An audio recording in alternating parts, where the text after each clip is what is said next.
नया साल मुबारक हो। क्योंकि कुछ लोग आज ही मिले हैं मुझे। Very good, okay. आज भविष्यवाणियों का खास एक सेंटर रहा और वो था कि मुझ में बने रहो, और जो मुझ में बना रहता है वो फल लेके आता है। परमेश्वर का ये वचन बार बार हमारे पास आ रहा है, और जो परमेश्वर के साथ बना रहता है, वचन कहता है कि वो उसे छांटता है। पहला गाना भी था, थीम वचन भी वही आया। छांटने का मतलब है कि वो उसे वहाँ पर कट करता है, माली जो है उस पेड़ को वहाँ पर कट करता है जहाँ पर वो डायरेक्शन के बाहर जा रहा है। हमारे घर के कंपाउंड के बाहर एक पेड़ है जिसका जो जब वो बढ़ जाता है ना तो हमारे कंपाउंड में अंदर आ जाता है।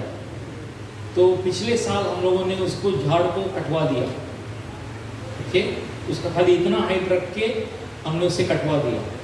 इस साल वो पेड़ का हाइट जो है वो दुगना हो गया है। कितना हो गया है? डबल। एक साल भी नहीं हो गया, उसका हाइट डबल हो गया, और उसका फल जो पत्ते और डालियां हैं और मजबूत होके हमारे सेकंड फ्लोर तक टक्कर में आ रही है। पहले तो फर्स्ट फ्लोर के नीचे थी, अब वो सेकंड फ्लोर के ऊपर आ रही है। ओके, तो जो परमेश्वर छांटता है, जो परमेश्वर तुम्हें तुम्हारी गलती का एहसास देता है, तुम्हारे हाथों से तुम्हारी आशीषों को दूर करता है, क्योंकि वो तुम्हारे पास रहना चाहता है और तुम उसके साथ बने रहते हो, तो तुम और मजबूत और बलवान और ऊंचाई पर तुम्हें परमेश्वर ले जाएगा। हालेलुया। ओके, छांटने का मतलब ये नहीं कि आइला दुखेगा, आइला दुखेगा, दुखेगा अंदर, बाहर नहीं। आमीन। लेकिन वो जो हमसे लेगा प्रभु, वो हमारे फायदे के लिए होगा, क्योंकि उसकी जगह परमेश्वर हमें कुछ नया और अद्भुत देने वाला है, और वो भी खुद के चरित्र का। आमीन। ओके, आज जो मैं वचन लेकर आ रहा हूँ उसी बुनियाद पर है जो मैंने थीम न्यू ईयर के समय में शुरू किया था। वो था पिछले रविवार को मैंने एक शब्द का इस्तेमाल किया था, याद है, और उस थीम को शुरुआत की थी। हाँ, आराधना। ये आराधना करनी चाहिए, वो करने के लिए, लेकिन एक दो पहाड़, हाँ ठीक है, ये सब टाइटल्स थे, लेकिन मैंने एक और शब्द का इस्तेमाल किया था जो आप लोगों ने, हाँ, जायंट्स। Very good. और क्या बोला था? Baahubali. Yes please, hallelujah. Giants. Okay, giants का मतलब है बाहुबली। परमेश्वर अपनी आत्मा हम पर उंडेलना चाहता है, जो बाहुबलियों को तैयार कर रही है, जो बलवानों को तैयार कर रही है। और जो मैं वचन आपके पास लेकर आ रहा हूं वो आपको तैयार करेगा परमेश्वर की आत्मा को लेने के लिए। मंजूर है? उन बाहुबलियों के चरित्र क्या हैं, बाहुबली के जीवन में क्या परीक्षा आती है जिसके कारण वो बाहुबली कहलाए जाते हैं आने वाले दिनों में। आमीन। मैं चाहूंगा कि हम पहले प्रार्थना करें, उसके बाद मैं इस चीज को आगे बढ़ाऊंगा। आमीन। प्रभु यीशु मसीह, हम धन्यवाद देते हैं। धन्यवाद यीशु, धन्यवाद कि तू हमारा बाहुबली है प्रभु। तू हमारा सबसे महान योद्धा है, जिसने अपनी जान तक उस क्रूस पर दे दी हमें बचाने के लिए, और फिर से तीसरे दिन जी उठा। धन्यवाद प्रभु कि तू आज जीवित है और तूने हमें परमेश्वर बाहुबलियों की तरह तैयार होने के लिए बुलाया है। धन्यवाद कि तू हमारे जीवन में कुछ छांटना चाहता है, कुछ संवारना चाहता है, ताकि हम तुझ जैसे और बनते जाएं और बढ़ते जाएं, और तेरा राज्य यहाँ पर संपूर्ण पूरा होता हुआ, बढ़ता हुआ देख पाएं। पवित्र आत्मा, हम सबकी मदद कर। जैसे मैं आज तेरा वचन लेकर आने की कोशिश कर रहा हूँ, पवित्र आत्मा मेरी कमजोरियों के ऊपर तेरा बल आने दे प्रभु, और तेरी उपस्थिति हर एक के हृदय में जाए। यीशु मसीह के नाम से मैं प्रार्थना करता हूँ, आमीन। ओके, मुझे याद है आज जैसे मैं आराधना कर रहा था, इसी बाहुबली के बारे में प्रचार करने के विषय में मुझे मेरे बचपन का या नौजवानी का एक किस्सा याद आ गया, सुनना चाहेंगे? ओके। ऐसा था कि जब मैं करीबन 17-18 साल का था तो मुझे वॉलीबॉल खेलने का बहुत शौक था, ठीक है। और हम लोगों की एरिया का वॉलीबॉल टीम में मैं शामिल था, और फिर उस कारण से हमारी टीम जो थी पूरी कॉलोनी में फेमस थी, और हम लोग कॉलेज में भी हम लोगों का टीम था। वही आधा से ज़्यादा दोस्त हमारे कॉलेज में थे और हम लोगों का कॉलेज का टीम था। और वॉलीबॉल बोले तो अक्सर वही लोग खेलते हैं जो करीबन 6 फुट के करीब होते हैं, 5-8, 5-10 हाइट के जो होते हैं, ऐसे लंबे लंबे लोग ही या 6 फुट के होते हैं, वही लोग को वॉलीबॉल टीम में लिया जाता है। लेकिन हमारी टीम में ना एक ही व्यक्ति था जो 5-10 का या रहेगा, बाकी सब ना ऐसे टिंगू मेरे जैसे 5.5 फुट। और हम लोग एक बार टूर्नामेंट के लिए गए, कॉलेज का टूर्नामेंट था, बॉम्बे डिस्ट्रिक्ट लेवल का टूर्नामेंट था। और हम लोग जब वहाँ पर टूर्नामेंट खेल रहे थे तो हमने देखा कि एक कोर्ट में हम लोग खेल रहे हैं, दूसरे कोर्ट में दूसरे लोग खेल रहे हैं, और वहाँ पर हमने देखा हम 17-18 साल के लड़के हैं और वहाँ पर 20, 22, 25 के लड़के थे, और वो भी ऐसे लंबे हट्टे कट्टे सॉलिड बॉडी, टी शर्ट, और ऐसे ऐसे लंबी लंबी खुदी मार रहे थे। और हम लोग देखकर ना ऐसे डर गए, बोला अभी कभी इनके साथ खेलना पड़ा तो हमारा तो 0 पे आउट होने वाले, हम 15-0 मारने वाले, हम ऐसे देख के डर रहे थे। अचानक से हमारा कोच हमारे पास आया, और वो कोच मसीह था जिसने मुझे प्रभु में लाया। वो आया, बोला चलो भैया यहाँ से। तो बोला क्यों, क्या है, तो देख के क्या कर रहे हो तुम लोग, चलो इधर। और बोला देखो, जो मैंने तुमको सिखाया है ना, तुम लोग उनको आराम से हरा सकते हो। तो हमने बोला ऐसा कैसे? बोला टाइम आने पर बताएगा। तो अगले 2 दिनों के बाद हमारा मैच उनके साथ लग गया, हम लोग जीतते गए, और फिर वहां से वो लोग जीत के आए, और हम लोगों को मालूम पड़ा कि एटॉमिक एनर्जी का जो हमारा जूनियर कॉलेज का टीम है, उसका उस कॉलेज के साथ मुकाबला है, जो ऑलरेडी सेमीफाइनलिस्ट और फाइनलिस्ट रहते हैं, टॉप की टीम है। तो हम लोग गए, तो हमारे कोच ने सबसे पहले कहा खाली वार्म अप करो, थोड़ा भागो, हाथ पैर हिलाओ, बॉल के साथ प्रैक्टिस मत करो। तो हमने बोला अरे वो देखो, वो लोग धमाधम कोर्ट में जाके ऐसा खुद ही मार के ठपाक मार रहे हैं, स्मैशिंग कर रहे हैं, ठपाठप। उसके बोला जो मैं बोलता है वो करो। तो हम लोगों ने बॉल के साथ प्रैक्टिस नहीं किया, हम लोग खाली बॉडी हिलाया, ये किया, और हम लोग मैदान में उतर गए। और जैसे ही गेम चालू हो गया, हम लोगों ने वो सारे पैकरे दिखाए जो हम अपने मैदान में खेलते थे, और उस टीम को हरा दिया। उनको भनक तक नहीं थी कि हम लोग किस लेवल के खिलाड़ी हैं। हमारी सिर्फ हाइट छोटी थी, हमारा बॉडी छोटा था, हमारे पास एक ही स्मैशर था, उनके पास 4 स्मैशर थे। हमने उस एक को लेकर हमने सामने वाली टीम को हरा दिया। और अगली मैच जो सेमीफाइनल की मैच थी, सब लोग कांप गए थे। बोला ये एटॉमिक एनर्जी के जो छोटे उस्ताद हैं, उस टाइम उस्ताद वर्ड नहीं था, वो छोटे लोग हैं, ये लोगों से बच के रहना। और उन्होंने हम लोगों को मार्क करके रखा था कि इसमें से किसको कहां पर अटकाना है। मैं कहता हूं तब से मेरे जीवन का एक बड़ा सबक मैंने सीख लिया, जिसे आज अंग्रेजी में शब्द में कहते हैं अंडरडॉग्स। अंडरडॉग समझते हो, एक शब्द है। अंडरडॉग्स का मतलब है कि ये क्या, इसका चांस नहीं रहे, इसका तो कोई चांस ही नहीं, लगता ही नहीं है। और एंड में हम देखते हैं जिसका चांस नहीं लगता वही बाहुबलियों को ना, जो बड़े योद्धा होते हैं उनको गुल करता है, और उसको बाहुबली कहा जाता है। हालेलुया। तो आज मैं जो आपको सिखा रहा हूं, मैंने अक्सर खुशखबरी में यही कल्चर रखा है। मैं हर नौजवान से यही कल्चर की कामना करता हूं कि कभी भी अपने आप को दिखावा मत करना कि मुझे ये मालूम है, मुझे ये आता है, स्टाइल में नहीं। हमारा स्टाइल दिल का रहना चाहिए। हालेलुया। मुझे याद है जब हम लोग 5 साल पहले की बात है। मैं बॉम्बे में, मुझे 2 कलीसियाओं ने बुलाया था, उनका चर्च कैंप था और मेरे लिए भी बड़ी बात थी कि 2 कलीसियाँ एक के पीछे एक मुझे मेन प्रीचर करके बुला रही हैं। एंड मैं गया वहाँ पर और एक वीनू की चर्च में जो हिंदी चर्च चालू हुआ था वहाँ पर मैंने कहा मुझे उस वक्त आशीष, कहाँ है आशीष? आशीष चौगले इधर बैठे है वो, हाँ उधर बैठे।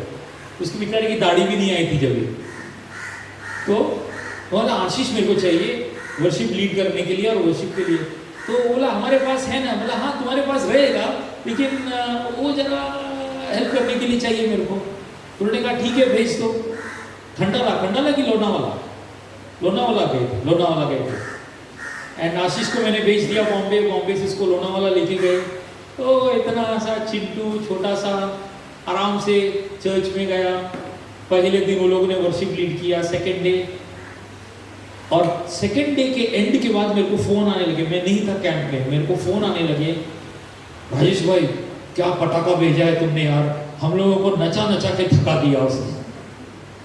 And I said thank you Lord, धन्यवाद प्रभु कि तूने उस तरह का आत्मा, उस तरह का हृदय दिया है कि दिखने में कुछ नहीं, लेकिन जब वो एक्शन में आते हैं तो फिर कमाल होता है परमेश्वर का आत्मा। हालेलुया। और मैं आप लोगों से आज यही चीज सिखाना चाहता हूं कि परमेश्वर का आत्मा हमारे लिए काफी है, हमें जायंट्स बना रहा है। हालेलुया। वो क्या बना रहा है? बाहुबलियों को तैयार कर रहा है। इसीलिए ये पहला सिद्धांत जो मैंने अब कहानियों के द्वारा बताया है, इसे पकड़े रखो और कई चरित्र की बातें मैं आप लोगों के सामने लेकर आऊंगा। बाहुबलियों के चरित्र क्या हैं, ताकि तुम अपने जीवन में उसको पकड़ के चल सको और तुम बाहुबलियों की तरह परमेश्वर के लिए बड़ा काम कर सको। ओके, तो अगर हम देखते हैं बाहुबली कौन थे बाइबल में, जिनके नाम अगर हम लेते हैं तो इब्रानियों की किताब में, हिब्रूस में 11 में करीबन बहुत सारे बाहुबली हैं। Just go to the next slide, keep going, yes next slide. Okay okay, बाहुबली 11, सॉरी इब्रानियों के 11 में, पीछे ओके, इब्रानियों 11 में इतने सारे किरदारों का नाम लिखा है। मैं पढ़ूंगा इनके नाम। ओके, एक नाम है इब्राहिम। हम जानते हैं इब्राहिम की कहानी, एक बाहुबली के तौर पर उसका नाम लिखा गया। विश्वास का धनी था वो। फिर उसका बेटा ईसाक, उसके बाद उसका बेटा याकूब, उसके बाद उसका बेटा, 12 बेटों में से एक बेटा बाहुबली निकला। वो कौन था?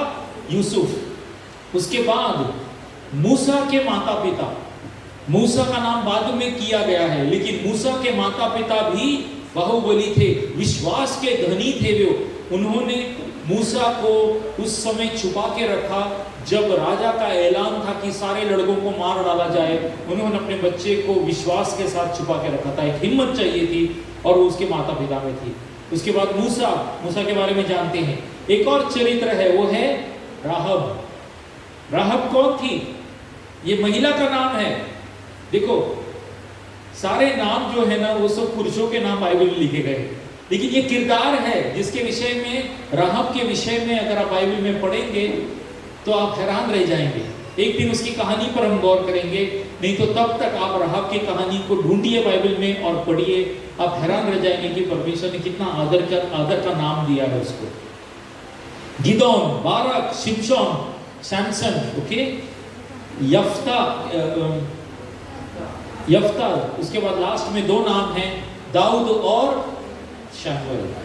दाऊद और शमूएल, और हम लोग दाऊद और शमूएल की कहानी से शुरुआत की है, सही कि नहीं? ओके, तो आज मैं दाऊद की कहानी को आगे बढ़ाऊंगा। दाऊद को के जीवन की कुछ बातों को मैं आपके सामने लेकर आना चाहूंगा जिसने उसे बाहुबली बनाया। ओके, ये बातें जो मैं आपको सिखाऊंगा, कुछ बातें आपको बनाएंगी, कुछ बातें आपको तैयार करेंगी पहचानने में, परखने में। ओके, और कुछ बातें तुम्हें सीखने को मिलेगी जहां पर तुम्हें कुछ छोड़ना होगा। तैयार है सुनने के लिए? कुछ लेने के लिए और कुछ छोड़ने के लिए। ओके, तो सबसे पहले पिछली बार जो मैंने कहानी सुनाई थी वो ये था, किसी को याद है? मैं बताने से पहले आपके यहां से निकालू। कहानी कहां पर छोड़ी थी? दाऊद और शमूएल की कहानी।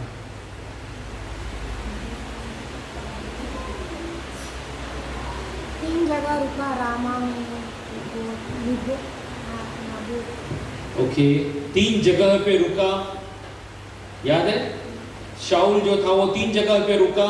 एक था सेकू, दूसरा था रामा, तीसरा था नाओत। ओके, और वहां पर इन तीनों जगहों पर मैंने मीनिंग बताई थी, और अंत में ये बताया कि दाऊद जो था वो शमूएल के यहाँ से निकलता है, परमेश्वर की उपस्थिति में था, वहां से निकलता है, दौड़कर जोनाथन के पास जाता है जो उसका खास दोस्त था, और उसके पास एक ही सवाल करता है, वो मुझे क्यों मारना चाहता हूँ? याद है कि नहीं? एक ही पुकार थी, वो एक गलत सवाल लेके जी रहा था, मुझे क्यों मारना चाहता है। और आज मैं इस क्यों मारना चाहता है उसके पीछे एक कारण है जिसके विषय में आज अंत में बताऊंगा। ठीक है, गौर से सुनिएगा। दाऊद वहां से इन सारे हादसों से योनाथन के साथ दोस्ती करके वहां से वो भाग जाता है। योनाथन कहता है मेरा पप्पा तो तेरे को मारने वाला है, ये गारंटी हो गया है, एक काम कर तू यहां से भाग जा। ओके, योनाथन और दाऊद का रिश्ता क्या था? क्या रिश्ता था? हाँ, जीजा और साला, और उससे कहीं बढ़कर वे क्या थे? दोस्त।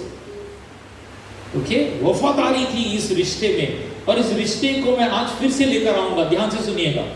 ओके, ये न सिर्फ क्या बोलते हैं रिश्तेदारी थी, लेकिन रिश्तेदारी से पहले वो दोस्त थे। ओके, अब हम देखते हैं कि दाऊद जो है वो क्या बोलते हैं वहां से निकल गया और एक गुफा में जाके रहने लगा। जब वो गुफा में रहने लगा ना, वो बहुत दुखी था, क्योंकि कुछ महीने पहले वो राजा के दरबार में था, कुछ महीने पहले उधर की सेना का सेनापति था, और अब क्या हो गया उसे?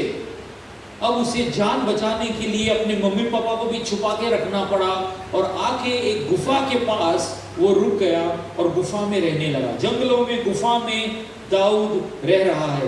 कौन है दाऊद? दाऊद एक योद्धा है जिसको परमेश्वर अपने स्कूल में तराशने के लिए गुफा में डाल दिया। हीरो को कोयले की खदानों से निकाला जाता है और फिर क्या किया जाता है? उसे तराशा जाता है। अब उसका तराशने का समय चल रहा है दाऊद का। तो दाऊद कहां पर है? Next slide.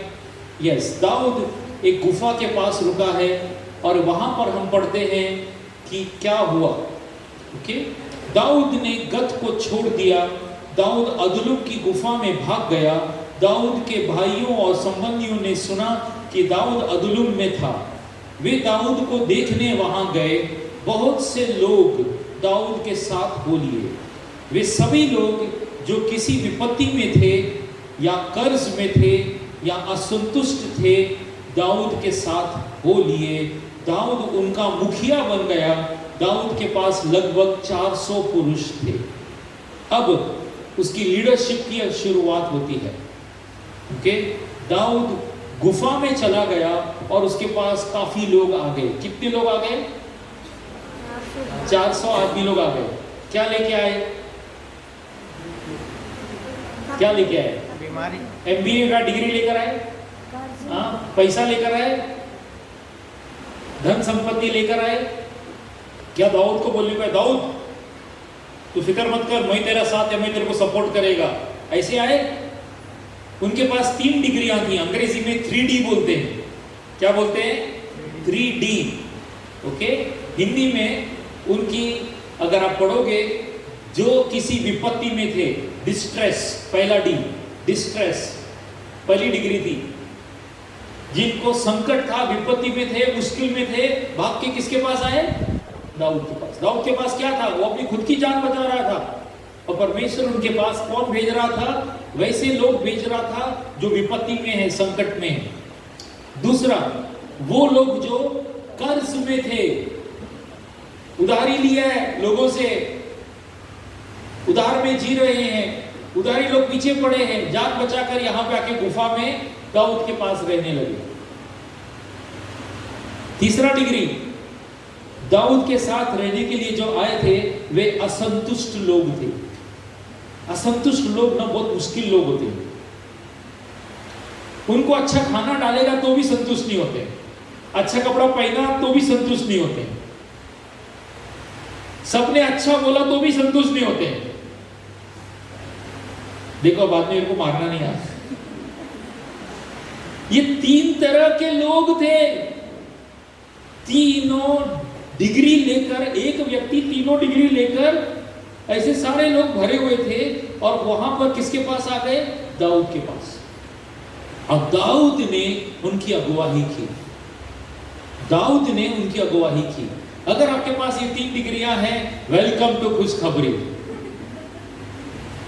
आपका स्वागत है, क्योंकि आप योद्धा बन रहे हो। परमेश्वर तुम्हें योद्धाओं में परिवर्तन कर रहा है। और हम देखते हैं ये तीन तरह के लोग जो थे, जब दाऊद के साथ आए थे, गुफा में एंट्री किया, उसकी अगुवाई में रहे। आने वाले समय में जब राजा दाऊद राजा बन जाता है, यही लोग उसके सेनापतियों में गिने जाते हैं, यही लोग उसमें गिने जाते हैं जिन्होंने जाके दुश्मनों को घात उतारा। यही लोग और सेनाओं की अगुवाई करते हैं। इनका नाम, ये जो उनके साथ लोग आए थे, इनका नाम दिग्गजों में गिना गया है, जिसके विषय में 2 शमूएल में, क्रॉनिकल्स में उसके विषय में डिटेल लिखा गया है। जो दाऊद के साथ थे उसका नाम ये था, ये था, ये था, उसने ये किया, वो किया, वो किया। लेकिन आए कैसे थे? आए कैसे थे? जब वो आए थे क्या था उनके पास? विपत्तियां, कर्ज, असंतुष्ट। और जब वो दाऊद के साथ बने रहे तो उनको परमेश्वर ने दाऊद के साथ खड़ा किया और दाऊद ने उनको उभारा और वे बड़े बड़े काम करने लगे। आमीन। तो सबसे पहला कि जो व्यक्ति, जब परमेश्वर ने तुम्हें बुलाया है, जायंट्स ही जायंट्स को उत्पन्न करते हैं, बाहुबली बाहुबलियों को उत्पन्न करते हैं। हालेलुया। पहला पॉइंट समझ में आया? जो जिसे परमेश्वर ने बाहुबली करके बुलाया है, उस बुलावे में जो लोग शामिल होते हैं, परमेश्वर ने बाहुबलियों की तरह खड़ा करता है। हालेलुया। मेरी नजरें इस वक्त सिर्फ उन लोगों पे नहीं है जिनकी शादियां हो गई और बच्चे हो गए। मेरी नजरें उन बच्चों के ऊपर भी है जो अपने जीवन में असंतुष्ट हैं। एंड गॉड, परमेश्वर का नजर तुम्हारे ऊपर है। परमेश्वर तुम्हें तैयार कर रहा है। नेक्स्ट पॉइंट, पहला पॉइंट समझ में आया? ओके। बाहुबलियों का दूसरा चरित्र क्या है मालूम है? दूसरा चरित्र वो है कि जब वो गरीब को देखते हैं, कमजोर को देखते हैं ना, उनका हृदय जल्दी पिघल जाता है। ये बाहुबलियों का चरित्र है, ये स्ट्रेंथ है उनके अंदर, ये एक समझ है, ये एक परख है। ओके। तो नेक्स्ट हम पॉइंट को देखते हैं। 1 शमूएल 30 में, 1 शमूएल 30 प्लीज, 30 है? हाँ। 1 शमूएल 30 का 11 से मैं पढ़ूंगा। ये दाऊद के जीवन का एक और हादसा है। क्योंकि मैं दाऊद की पूरी कहानी नहीं बता रहा हूं, मैं कुछ हादसे ले रहा हूं। समझ रहे हैं ना? पूरी कहानी आपको बाइबल में बैठ के पढ़नी है। कुछ लोगों ने पूरी कहानी मेरे से प्रचार में भी सुनी है, लेकिन इस वक्त मैं सिर्फ उसके खास किस्सों को ले रहा हूं। एक बार ऐसा हुआ था, ओके मैं पढ़ता हूं 30 का। दाऊद के व्यक्तियों के पास मिस्रियों के खेत में देखा, वे मिस्री के दाऊद के पास ले गए। उन्होंने पीने के लिए थोड़ा पानी और खाने के लिए भोजन दिया। उन्होंने मिस्री को अंजीर की टिकिया और सूखे अंगूर के 2 गुच्छे दिए। भोजन के बाद वह कुछ स्वस्थ हुआ। उसने 3 दिन और 3 रात से न कुछ खाया था और न ही कुछ पिया था। ओके। ये एक हादसा है दाऊद के जीवन में, एक बहुत ही भयंकर, एक काली रात जैसे आई थी। ऐसा हुआ था कि दाऊद अपने सारे लोगों को लेकर, अब वो भाग रहा है, वो शाऊल से भागा हुआ है। काफी समय से वो जंगलों में रहता है, एक क्या बोलते हैं बस्ती बसा ली है कॉर्नर में कहीं पर जंगल में, और फिर वो सारे लोगों को लेके जाता है दूसरी जगह पे हमला करने के लिए। तो अपनी बीवी और बच्चों को वो छोड़कर सारे गांव वाले निकल जाते हैं। और जब दाऊद अपने सारे लोगों के साथ शाम को वापस आके देखता है तो उनका गांव में क्या है मालूम है?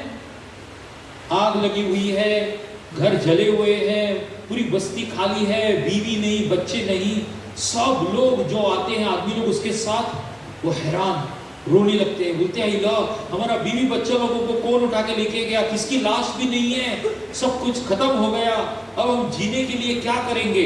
और वे लोगों ने तय किया उस वक्त दाऊद तेरे कारण हुआ, पत्थर लिया दाऊद को मारने के लिए।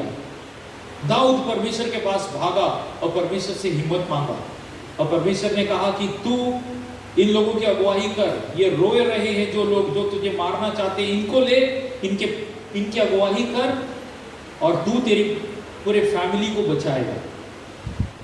दाऊद वहां से निकलता है, पूरे लोगों को लेता है और वो आगे जाता है। जैसे ही वो आगे जाता है जंगलों के रास्ते से, उसे मालूम नहीं कहां जाना है, और अचानक से उनकी नजर उस जंगल में एक बोलते ना कि घाटी में आदमी की लाश जैसे पड़ी हुई है। उन्होंने उस लाश के जैसे मरे हुए आदमी को देखा और उन्होंने बोला क्या अभी एक संकट तो ऑलरेडी जी रहे, दूसरे संकट में किसका लाश क्या संभालेंगे, पुलिस का लफड़ा रहेगा, ये रहेगा वो रहेगा। दाऊद ने कुछ नहीं देखा, दाऊद गया उसके पास, और वो भी मिस्री था। मिस्री बोलेंगे तो उसके देश का नहीं था, दुश्मन देश का था। वो उसके पास जाके देखता है, अरे दिखने से समझता है ना ये गोवा वाला है, ये बाहर वाला है, ये साउथ वाला है, ये कश्मीर है कि नहीं, दिखने से समझ में आता है। तो उसको देख के समझ में मिस्री है ये। वो उसके पास जाके देखता है, हैला इसकी तो हालत मरने पर है, और उसको मरने की हालत में क्या क्या खिलाया, देखो क्या खिलाया। थोड़ा सा पानी पीने को दिया, नंबर 1, फिर उसके लिए भोजन दिया, उसके बाद अंजीर की टिक्कियां। अंजीर खाया कभी? ड्राई फ्रूट है, बहुत महंगी चीज है।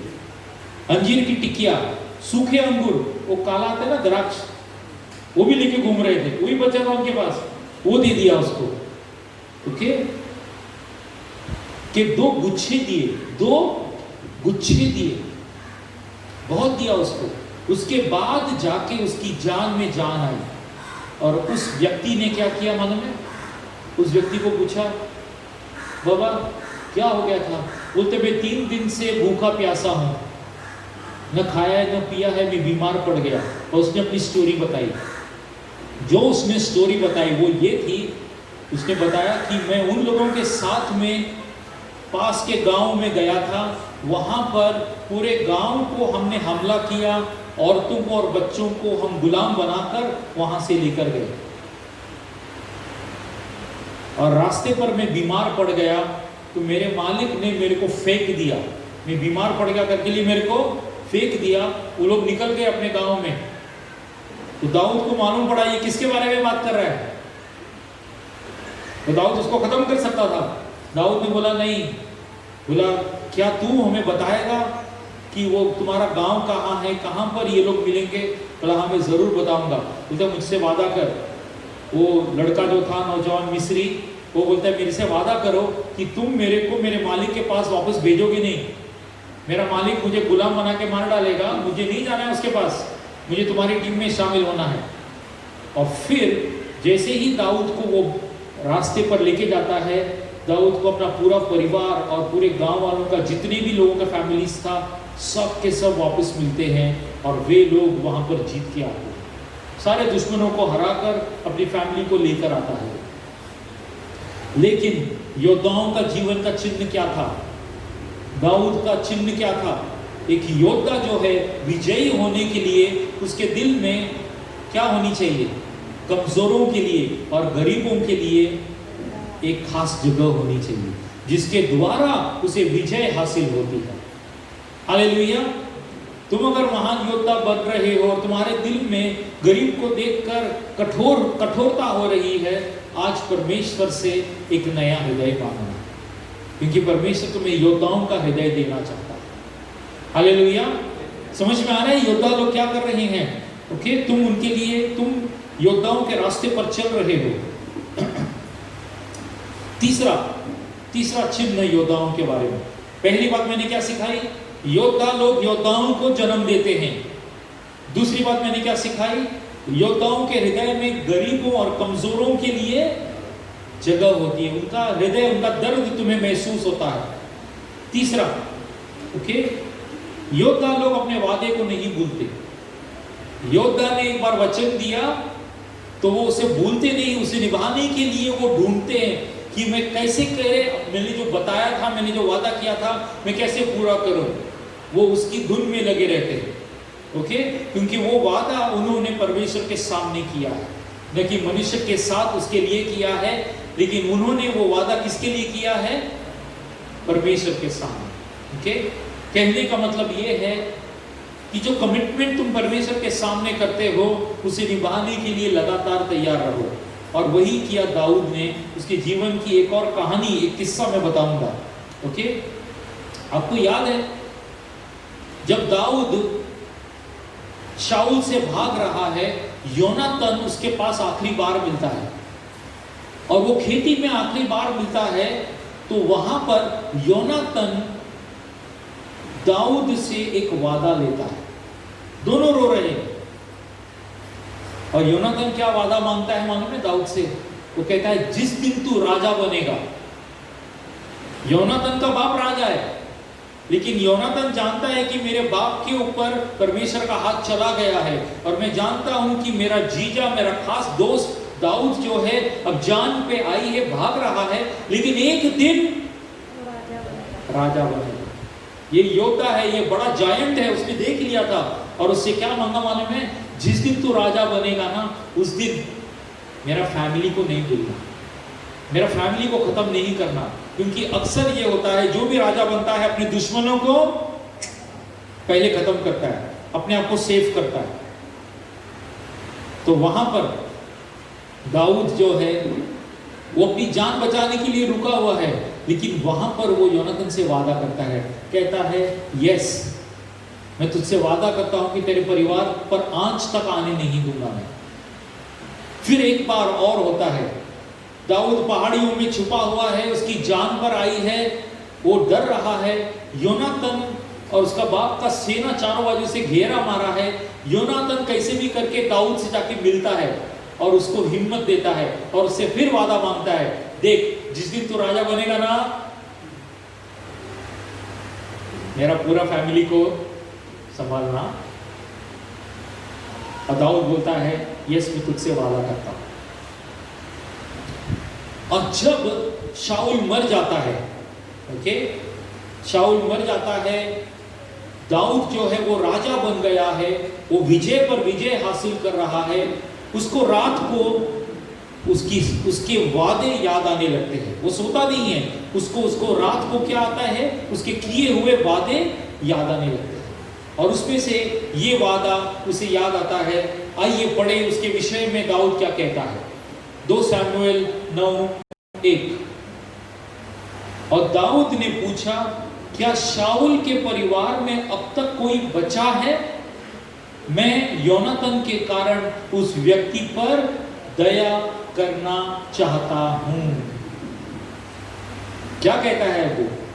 अब वो राजा, दाऊद राजा बन गया, उसके सामने कोई दुश्मन नहीं है। वो ढूंढ रहा है शाऊल के घराने के लोगों को, जो उसके खून के प्यासे थे, उनके घराने के लोगों को, फैमिली को ढूंढ रहा है। कोई है उसके फैमिली का? कोई है उसके फैमिली का?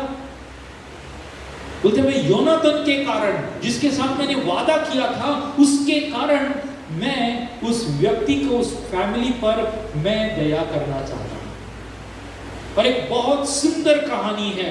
इसके बाद उसके लोग ढूंढने लगते हैं, कोई है शाऊल के फैमिली का, कोई है शाऊल के फैमिली का। क्यों? क्योंकि राजा ने फरमान दिया है, वो उन पर क्या बोलते हैं, दया और आशीष बरसाना चाहता है। और उनको मालूम पड़ता है, मालूम है कि गांव के जंगल के कोने में एक नौकरानी है जीबा, और उस नौकरानी ने योनातन के छोटे से बच्चे को लेकर भागी थी। रास्ते पर गिर गई वो भागते भागते, और बच्चा भी उसके हाथ से गिर गया, और बच्चे के पैर में जोर से चोट लगी, और बच्चे के पैर जो थे वो ऐसे हो गए। वो बच्चा ऐसे चलता था। जब वो बड़ा हो गया, काफी साल बीत गए, दाऊद जो है अब राजा बन गया है, तो वो जो बच्चा है उसका नाम है मेफीबोशेत।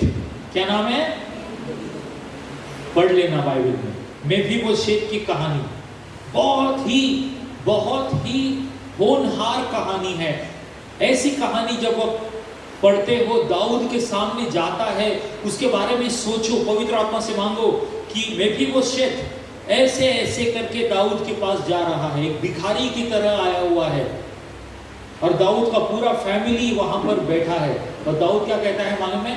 मेफीबोशेत बेटा आजा, बेटा आजा, जब तक तू टेबल पर नहीं बैठेगा हम लोग खाना नहीं खाएंगे। उसको वो आदर सम्मान दिया, कहा कि तू मेरा फैमिली के साथ मेरे टेबल पर बैठकर खाना खाएगा। कौन था दाऊद? दाऊद एक महान योद्धा था, जिसने वादा किया था, और वो वादा सामने वाला पूछने वाला मर गया। योनातान मर चुका था, कोई उसको याद दिलाने वाला नहीं था, लेकिन जब परमेश्वर ने उसे याद दिलाया, उसने कहा मैं खुद उसको पूरा करूंगा, मैं खुद ढूंढूंगा, मैं खुद जाऊंगा, जो मैंने वादा किया है मैं उसे पूरा करूंगा। और उसका पूरा डिटेल किस्सा बाइबल में छपा है। क्यों लिखा है मेफीबोशेत की कहानी? क्या है उसमें? वो ये चरित्र दिखाता है कि दाऊद जो योद्धा थे, जो बाहुबली थे, बाहुबली वो होते हैं जो वचन देते हैं और पूरा करते हैं। वो ढूंढते हैं कि मैंने जो वचन बताया है मैं कैसे पूरा करूं, वो ढूंढने लगते हैं। ये है बाहुबली। हालेलुया। उनको याद दिलाने की जरूरत नहीं है, वे खुद जानते हैं और वे खुद पूरा करते हैं। ओके, आखिरी कहानी,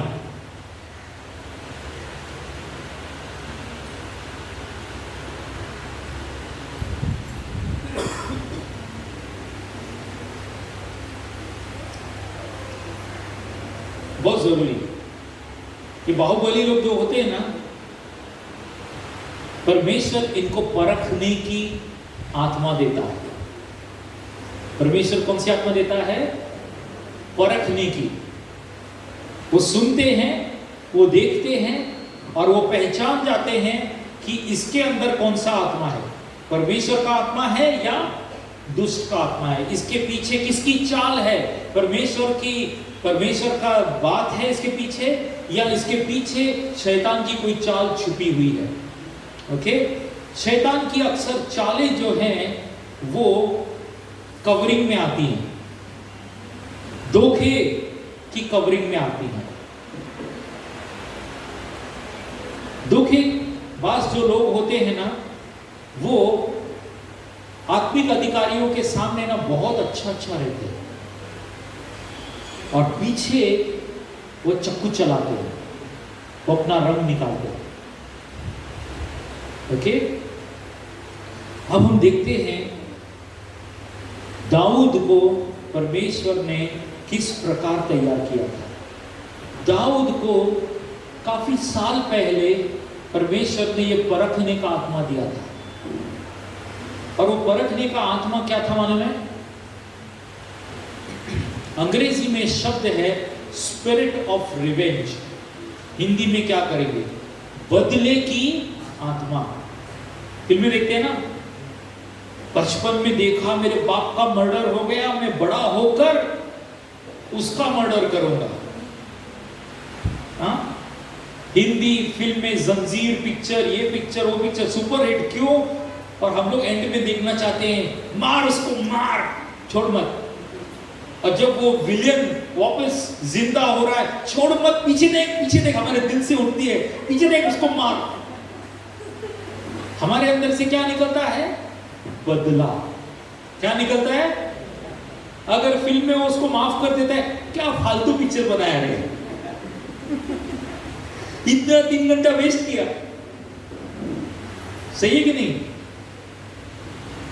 सावधान, ये बदले की आत्मा जो है वो कलीसिया के अंदर नहीं आनी चाहिए। फिल्में देखो, लेकिन उस आत्मा को अपने अंदर जगह नहीं दो। परखो क्या है। अक्सर लोग क्या बोलते हैं मालूम है? सही तो किया, क्या गलत किया उसने? बदला लिया, सही किया। क्या गलत किया? लेकिन शास्त्र जो है वो नहीं सिखाता। शास्त्र दाऊद का बाहुबली बनने का बुनियाद में उसने शुरुआत में एक चीज तय की थी कि मैं बदला नहीं लूंगा। मेरे पीछे बोलो, मैं बदला नहीं लूंगा। मैं बदला नहीं लूंगा। बदला लेना परमेश्वर का काम है। किसका काम है? किसका काम है? और तुम परमेश्वर को बोल रहे हो, परमेश्वर तू रुक, मैं दिखाता हूं उनको।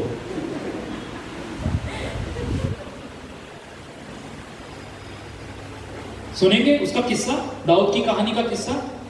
ओके, आइए एक और किस्सा दाऊद का देखते हैं। दाऊद भाग रहा है, शाऊल से छुपा हुआ है, जंगलों में भाग रहा है, गुफा में आ जाता है। ये एक अदुल्लम की गुफा थी, वहां पर आके छुपा हुआ है। तो वहां पर ना चारों तरफ से ना शाऊल की सेना ने घेरा मारा है, और परमेश्वर का वचन ऑलरेडी दाऊद के पास पहुंचा है। परमेश्वर ने दाऊद के पास एक भविष्यवाणी की है कि तेरे दुश्मन को मैं तेरे हाथ में थमाऊंगा। परमेश्वर ने बोल दिया है कि तेरे दुश्मन को तेरे हाथ में थमाऊंगा। परमेश्वर इतना भरोसा किया दाऊद के ऊपर, बोला तेरा दुश्मन तेरे हाथ में देता हूं, तेरे को क्या करना है कर। परमेश्वर ने ये नहीं बोला मैं तेरे हाथ में थमाऊंगा लेकिन तू उसे मारेगा नहीं, कुछ नहीं बोला, खाली इतना ही बोला कि तेरा दुश्मन तेरे हाथ में मैं थमाऊंगा। कभी भी परमेश्वर की बात को ऐड नहीं करना, जितना बोला है उतना ही सुनना, उसका मतलब निकालने की कोशिश करना, उसमें जोड़ने ना, उसे कम नहीं करना, उसके नजरिए से, परमेश्वर के नजरिए से देखना। दाऊद को मालूम है परमेश्वर ने बोला है मेरा दुश्मन मेरे हाथ में थमाएगा, और ये गुफा में और उस एरिया में छुपा हुआ है। शाम हो गई है, इधर से पूरा घेरा मारा है, और उस गुफा के पास शाऊल जाता है। शाऊल को क्या लगा है? सुसु लगा है। हाँ, सुसु करना है, कक्का करना है। पूरा सेनापति आगे पीछे बॉडीगार्ड्स लोग हैं, बॉडीगार्ड्स के सामने भी नंगा होएगा। तो क्या बोलता है, ये बाजू में गुफा है, तो मैं बाहर रुको, मैं अंदर जाके आता हूँ। और गुफा के अंदर कौन है? दाऊद अपने 300 लोगों के साथ छुपा हुआ है। वो जाता है अंदर, शाऊल जाता है अंदर, और अंधेरे में अपना काम करके आता है। रिलीफ हो गया, टेंशन हट गया, पेट साफ हो गया। बाहर आता है, वो जैसे ही बाहर आता है पीछे से आवाज आती है। पीछे से आवाज क्या आती है मालूम है? दाऊद की आवाज। और वो कहता है तू क्यों मेरे पीछे पड़ा है? मैं तो एक मच्छर के जैसे हूं, तू एक मच्छर के जैसे या एक कुत्ते को मारने के लिए तुला हुआ है। मैंने तेरा क्या बिगाड़ा है? मालूम है अंदर क्या किया था? गुफा में क्या हुआ था? गुफा के अंदर दाऊद छुपा हुआ, उसके हाथ में तलवार है, और उसके साथी लोग उसके साथ है। कौन साथी लोग? 3 डिग्री वाले साथी लोग हैं। और वो क्या याद दिलाते मालूम है?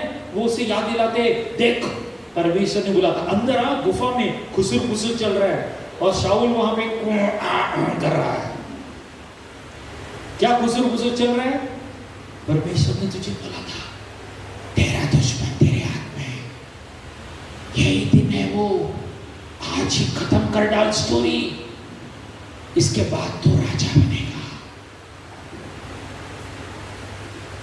दाऊद सुनता है वो बात, आगे जाता है, तलवार लेता है, चलाता है, लेकिन सिर्फ राजा का जो कपड़ा रहता है ना, पीछे बड़ा सा पहनते हैं ना, उसका कोना काट लेता है। और जैसे ही वो कोना काटता है, परमेश्वर का डर उसके हृदय में आता है। शाऊल वहां से हाथ धो के निकल जाता है, सैनिटाइज करता है, बाहर आता है। शाऊल जैसे ही बाहर आता है, ये उसके, वो उधर गया है, वो अपने घुटनों के बल रोता है, गिरता है, और बोलता है कि तू मेरे खून का प्यासा क्यों बना है? मैंने तेरे लिए क्या किया है? मेरे को तो तू कुचल मसल सकता है कभी भी। तब शाऊल डबल घबरा जाता है, क्योंकि वो समझ जाता है कि दाऊद किधर था, अंदर था, वो तो मेरे को खत्म कर सकता था। उसके हाथ में तलवार थी, उसके हाथ में लोग थे, लेकिन उसने मुझे मारा नहीं। परमेश्वर का डर शाऊल के जीवन में आता है और वो बोलता है मेरे बेटे, क्या बोलता है वो, मेरे बेटे। एक बार दाऊद ने अपने दुश्मन को छोड़ दिया और उसके हृदय में एक डर आया कि मैं बदला नहीं लूंगा। उसने कोशिश बढ़ाया था, बोलने वाला था, कोई बोल रहा मैं बोलने वाला था, लेकिन बोला नहीं मैंने। अंदर है, आग लगी हुई है, मैं चुप बैठा और दूसरी जगह पे आग निकाली। सावधान। दाऊद ने उस आग को अपने अंदर लिया नहीं, बदले की आग को अपने अंदर आने नहीं दिया, नफरत की आग को अपने अंदर, अपने आप को पवित्र बनाए रखा। दूसरी बार ऐसा होता है, काफी समय के बाद दाऊद घूम रहा है एक पहाड़ी से दूसरी पहाड़ी, गुफा, और फिर जिफाइट्स के बीच में जाता है। वो जब वो जिफी लोगों के बीच में जाता है तो जिफी के लोग उसके खुद के गांव के लोग थे। किधर के लोग थे? उसके खुद के गांव के लोग थे। वो सोचता है कि इधर मेरे गांव के लोग नीचे रहते हैं गांव में, मैं पहाड़ी पर रहूंगा। उस जिफी लोग, उसके खुद के गांव के लोग बोलते हैं हैला अभी ऊपर आया, अब हम क्या करेंगे, राजा के पास जाके इसका बारे में बताएंगे, राजा हमारे को पुरस्कार देगा, हमारा टैक्स माफ होएगा, हमारे को फायदा होगा। जिफी लोग जाके राजा साउल को बोलते हैं हम तेरे को खबर देने को आए, तेरा दुश्मन जो है ना वो दाऊद, वो हमारे ऊपर पहाड़ी के ऊपर वहां पे रहता है, तुम आओ, हम लोग नजर रखते जब तक उसके ऊपर, तुम आओ। फुल सपोर्ट, फुल प्लानिंग के साथ वो लोग उसको घेरा मारते हैं। वो लोगों ने दाऊद के पूरे, बोलते ना उठना बैठना, हर रात वो अलग अलग जगह पे सोता था। दाऊद एक जगह पे नहीं रहता था, अलग अलग जगहों पे सोता था। तो बोलते हैं कि दाऊद में सुना बहुत शातिर है, ये है वो है। बोलता है तू फिक्र मत कर, चारों बाजू हम लोगों ने उस पर नजर रखा है, तू पूरा सेना लेके आ। ये लोग बड़ी सेना को लेकर आते हैं, शाऊल अपनी पूरी सेना के साथ आता है। बोलता है इस बार तो मैं छोड़ेगा नहीं। जब वो इतनी बड़ी सेना लेकर आते हैं, पहाड़ी के नीचे डेरा डाल के रखा है। बोला कल सुबह अपन इसके ऊपर हमला करेंगे। कभी कल सुबह, अभी रात हो गई, शाम हो गई।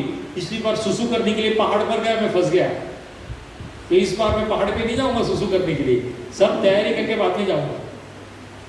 तो इस बार शाऊल अपने पूरी गैंग के साथ नीचे है और अंदर कौन है? ऊपर दाऊद। दाऊद अपने भांजे को लेता है, उसका नाम क्या था?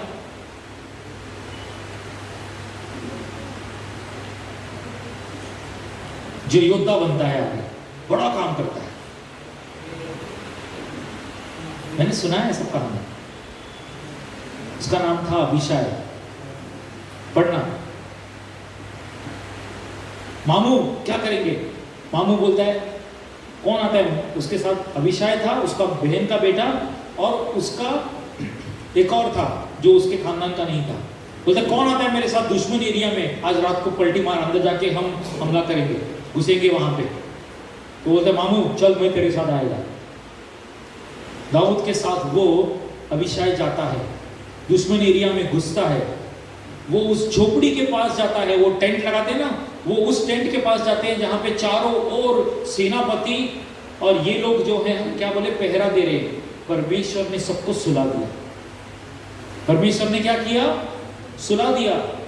क्योंकि दाऊद वहां पर गया है, किस हृदय से गया है वो देखना बाकी है। जब वो अंदर तंबू में जाता है, वो शाऊल सोया पड़ा है, शाऊल के बाजू में पानी रहता है। रात को कुछ लोग पानी पीते ना, बॉटल रखते, ग्लास रखते, उसका पानी का कमंडल है।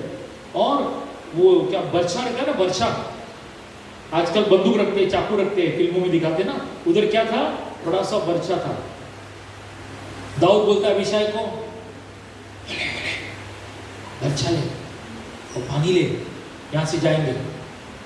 अभिषाय क्या बोलता है? बातें चल रही है, सब लोग पूरी दुश्मन एरिया में घुस गए हो, और कौन बातें कर रहे हैं? दाऊद और अभिषाय बातें कर रहे हैं।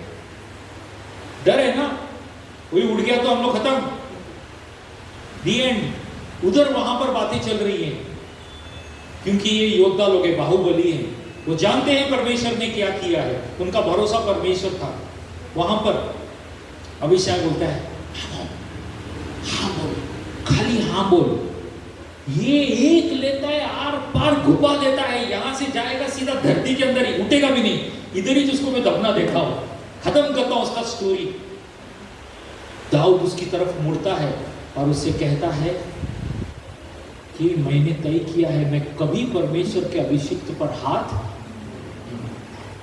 परमेश्वर ने उसे राजा बनाया है, मैं उससे के विरुद्ध कभी नहीं जाऊंगा। परमेश्वर अपना पलटा खुद लेगा अपने समय पर, मैं नहीं लूंगा। तो एक काम कर, बर्छा ले, चल कमंडल ले, जाएंगे यहाँ से। वहां से जाते हैं, पहाड़ी के कोने पर जाते हैं, वहां से दाऊद जोर से चिल्लाने लगता है, ए अपने सेनापति बोलता है सेनापति सेनापति। सब लोग रात को चिल्लाने घर अंधेरे में, सेनापति को कौन बुला रहा है? बोलता है सेनापति तू बहुत कामचोर है, तू बहुत ये है, तूने अपने राजा की सेवा नहीं की, तू सोता है। और सब लोग तो आवाज पहचानने लगते हैं। शाहरुख खान की आवाज तो अंधेरे में ही पहचानेंगे ना, कका कका कका कका किरण। तो ये उधर का शाहरुख खान था, उसकी आवाज पहचान ली और सब लोग बोलने लगे, सब लोग चुप ठंडे पड़ गए। और वहां से शाऊल को कहता है, देख तेरे तंबू के अंदर से बर्छा और पानी का कमंडल वो गायब है, तेरे आदमी को भेज मेरे पास, मैं दे देता हूं। और कुछ नहीं बोलता। काफी है ना समझदार लोगों के लिए। और वो अभिषेक को लेकर मस्त में वहां से वापस निकल जाता है। कहानी बहुत दिलचस्प है, बाइबल पढ़ो, खजाने हैं उसके अंदर। क्या ड्रामा था, क्या म्यूजिक था उस टाइम पे, क्या थ्रिल था जब अभिषेक और दाऊद दो अकेले अंधेरे में पहाड़ी के कोने पर खड़े हैं, पूरी सेना नीचे है और कोई उनको हाथ तक नहीं लगाता, क्योंकि दाऊद ने तय किया था मैं बदला नहीं लूंगा। वो बदले की आत्मा उस पर हावी, कोई सेना उस पर हावी नहीं हो सकती, क्योंकि दाऊद ने अपने मन में बदले की जगह नहीं रखी थी। तुम अपने मन में परमेश्वर की आत्मा को स्थान दो, कोई दुष्ट आत्मा तुम्हारे सामने मुंह नहीं खोल सकती। तुम दुष्ट आत्मा को बोलेगे चुप, उस दुष्ट आत्मा चुप हो जाएंगी, आवाज नहीं करेंगी। समझ में आ रहा है मैं क्या सिखा रहा हूं? तुम दुष्ट आत्माओं को निकालोगे, तुम्हें चिल्लाना नहीं पड़ेगा, तुम्हें सिर्फ आज्ञा देना है, चुप चुप हो जाएगा।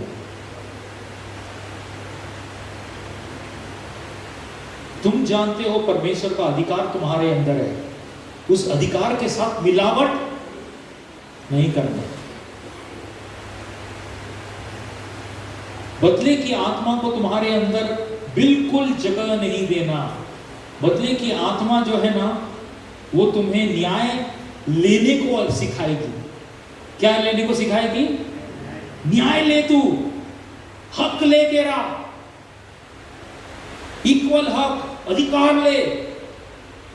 ये है बदले की आत्मा की आवाज। और परमेश्वर की आत्मा की आवाज क्या है? ले ले, मुझे नहीं चाहिए, मेरे लिए मेरा परमेश्वर काफी है। समझ में आ रहा है? जो अनदेखी शक्तियों का जो बातें हैं वो तुम्हारे मन में, तुम्हारे ऊपर, तुम्हारे विचारों में दी जाती हैं, क्या तुम अपने घर के अंदर अपने मन में लोगे उसे? अगर तुम लोगे तो तुम्हारे मुंह से वही बातें निकलेंगी। मैंने जब कई लोगों से मिला हूं, कुछ बातें मैंने सुनी हैं। एक, वो कभी नहीं सुधरेगा, उसका फायदा नहीं। मतलब तुम प्रार्थना क्या करते हो? और तुम्हारे अंदर परमेश्वर का आत्मा है तो तुम्हारे अंदर एक विश्वास जागेगा कि नालायक भी लायक हो जाएगा, क्योंकि यीशु का लहू उसे लायक करता है। दूसरा, अगर वो बीमार भी पड़ेगी तो मैं उसकी देखभाल करूंगी। तो मैंने सुना, मुझे अजीब लगा, मेरी दुश्मन अगर बीमार पड़ेगी तो मैं उसकी सेवा करूंगा। मेरी कामना क्या है? वो बीमार पड़े। Very strange. सावधान, ये धोखे का आत्मा के साथ जुड़ा हुआ है, बदले का आत्मा। सावधान।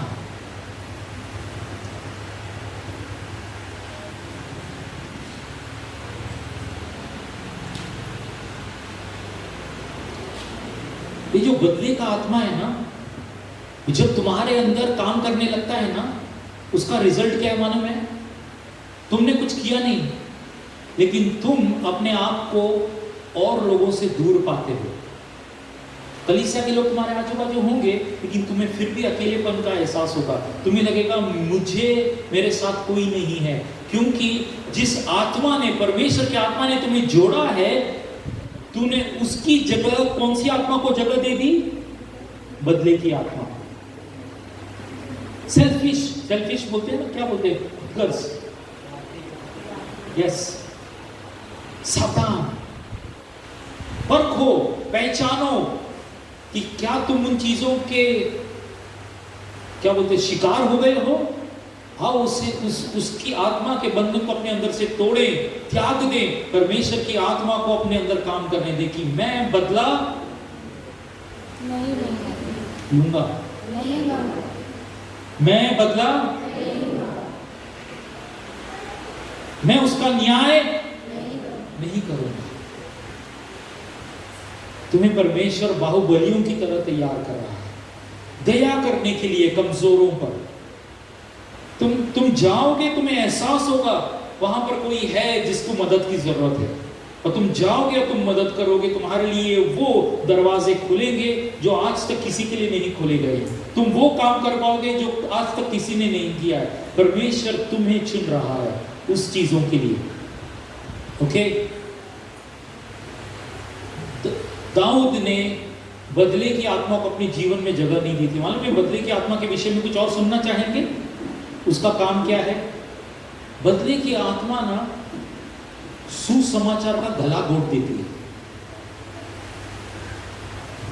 जॉन द बैप्टिस्ट को जानते हो?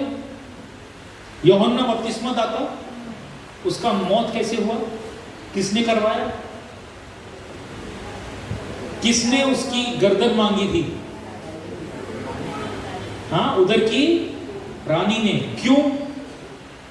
क्योंकि वो रानी को उसका पाप दिखा रहा था, और उसने क्या कहा? मैं इसका गला घोंट दूंगी। बदले की आत्मा जो है वो सुसमाचार सुनाने नहीं देगी, वो जहर पे जहर फैलाएगी। सावधान, जहां पर परमेश्वर ने तुम्हें सुसमाचार सुनाने के लिए भेजा है, वहां पर पहले बदले की आत्मा है। तुम्हें उसका सामना करना होगा, तुम्हें उसे हराना होगा, तुम्हें बदला नहीं लेना है, तुम्हें दया करना है, और उस बदले की आत्मा का असर तोड़ना है और विजय पानी है, ताकि लोग अंधकार से छूटकर प्रभु के पास आ सके।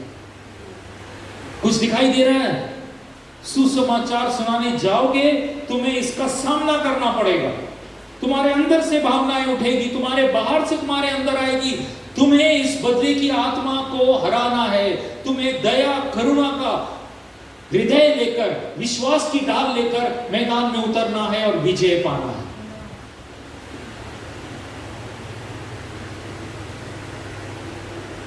यूसुफ की कहानी जानते हो?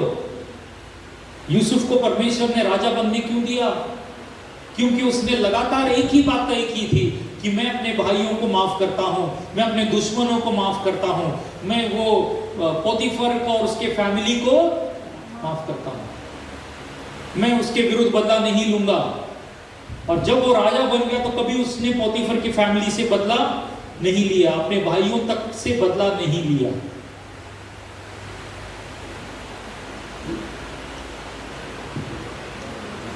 एक वचन है जो हमें मदद करता है। नेक्स्ट वन, नीति वचन 20-22 में लिखा है, इस बुराई का बदला मैं तुझसे लूंगा, ऐसा मत कह। यहोवा की बाट जो तुझे वही मुक्त करेगा। ठीक है, समझ में आया? इस बुराई का बदला मैं तुझसे लूंगा, ऐसा मत कह। यहोवा की बाट जो तुझे वही मुक्त करेगा। 1 पतरस 3:9 में लिखा है, एक बुराई का बदला दूसरी बुराई से मत दो, अथवा अपमान के बदले अपमान मत करो, बल्कि बदले में आशीर्वाद दो, क्योंकि परमेश्वर ने तुम्हें ऐसा ही करने को बुलाया है। इसी से तुम्हें परमेश्वर के आशीर्वाद का उत्तराधिकारी। बाहुबली में उत्तराधिकारी कौन था? उत्तराधिकारी। लड़ाई होती है उत्तराधिकारी के लिए, कौन बनेगा, ये बेटा बनेगा, वो बेटा बनेगा। परमेश्वर कहता है मेरे बेटे उत्तराधिकारी हैं, जो बुराई का बदला बुराई से नहीं देते हैं, वो उत्तराधिकारी हैं। बहुत बड़ी चीज है उत्तराधिकारी होना, जायदाद के मालिक होना, परमेश्वर का आत्मा का तुम क्या बोलते हो, तुमने उसको जगह दी, तुम्हारे अंदर स्थान दिया, और वो तुम्हारे द्वारा भलाई पे भलाई करने लगा। आपको मालूम है, जब यीशु को मालूम पड़ता है कि यूहन्ना बपतिस्मा दाता को जेल में उसकी गर्दन उड़ा दी गई, क्या किया यीशु ने? उसके बाद तुरंत क्या किया यीशु ने? यीशु अपने शिष्यों के साथ बैठा है, एक जॉन के शिष्य आते हैं, उसको बुरी खबर सुनाते हैं, बोलते अरे यार, राजा ने ऐलान दिया, अपना तेरा कजिन ब्रदर, उसका कजिन था वो जॉन द बैप्टिस्ट, उसको मार दिया। यीशु उठता है, उसके बाद वो गांव-गांव में जाके प्रचार करता है, बहुत से बीमारों को ठीक करता है, दुष्ट आत्माओं को निकालता है, एक जोश के साथ प्रभु की सेवकाई करता है, और अपना दुखड़ा, अपने जॉन के मरने का दुख जो है, वो रात को परमेश्वर के सामने रोता है। दुख है उसके अंदर कि जॉन द बैप्टिस्ट मर गया, उसे मौत के घाट उतार दिया गया, लेकिन वो दुख और वो दर्द रात को परमेश्वर पिता के पास रोता है, और दिन में वो सेवकाई करता है, परमेश्वर का राज बनाता है। समझ में आ रहा है मैं क्या सिखा रहा हूं? मैं योद्धाओं को तैयार कर रहा हूं, वो योद्धा जिन्हें परमेश्वर ने चुना है। ओके, वो बाहुबली जो दूसरे बाहुबलियों को तैयार करेंगे, वो बाहुबली जो कमजोरों को और गरीबों को एहसास करेंगे, उनकी मदद करेंगे, और वो बाहुबली जो वचन देंगे और उसे पूरा करेंगे, और परमेश्वर उनके साथ रहेगा, उन्हें उत्तराधिकारी करके खड़ा कर रहा है। हालेलुया। आओ हम खड़े हो जाए इस प्रभु के पास।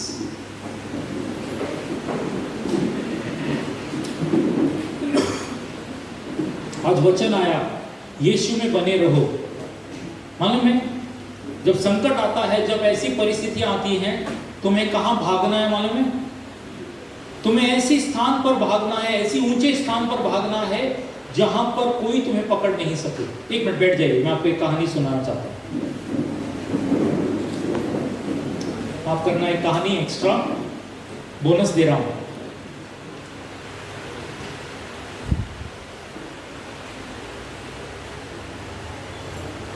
इंग्लैंड के एक महान प्राइम मिनिस्टर थे, जिनका नाम था विंस्टन चर्चिल। बहुत मुश्किल के समय में उसने देश की भागदौड़ संभाली थी, और देश को उसने बहुत आगे लेकर गया। Winston Churchill.